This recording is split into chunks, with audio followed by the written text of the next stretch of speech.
আসসালামু আলাইকুম রহমতুল্লাহ বারাকাতু। প্রিয় দর্শকবৃন্দ, আমার সামনে দেখছেন দুইটা জমজমের পানির গ্যালন। আমরা যারা মক্কাতুল মুকাররমায় এবং মদিনাতুল মুনাওয়ারায় আসি, আমরা জমজমের পানি পান করে থাকি বরকত হাসিলের জন্য। জমজমের পানির দ্বারা শারীরিক শক্তি অর্জিত হয়, পেটের খিদা নিবারণ হয় এবং এর দ্বারা অনেক বরকত হাসিল হয়। এবং জমজমের পানি পান করার সময়ে আল্লাহর যে কোনো বান্দা বান্দি কোনো নিয়ত করে যদি পান করে, তাহলে নেক মকসুদ হাসিল হয়।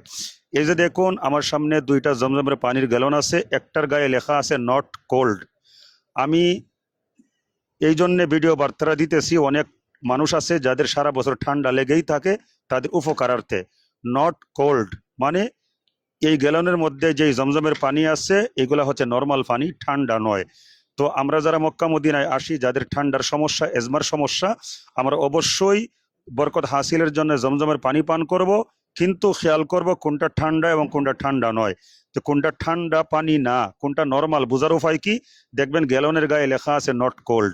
তো যেটা নট কোল্ড, আমরা যারা ঠান্ডার রোগী, এই নট কোল্ড গ্যালন থেকে আমরা যদি জমজমের পানি পান করি, আলহামদুলিল্লাহ বরকত তো অবশ্যই পাবো এবং আমাদের ঠান্ডারও কোনো সমস্যা হবে না। আশা করি বুঝতে সক্ষম হয়েছেন। আল্লাহ সুবহানাহু ওয়া তাআলা আমাদেরকে মায়ে জমজম পান করার এবং এর মাধ্যমে বরকত হাসিল করার তৌফিক দান করুন। আল্লাহুম্মা আমিন। এই বলে আমি মুফতি নুরুজ্জামান নুমানী আপনাদের কাছ থেকে বিদায় নিচ্ছি। আসসালামু আলাইকুম ওয়া রাহমাতুল্লাহি ওয়া বারাকাতুহু।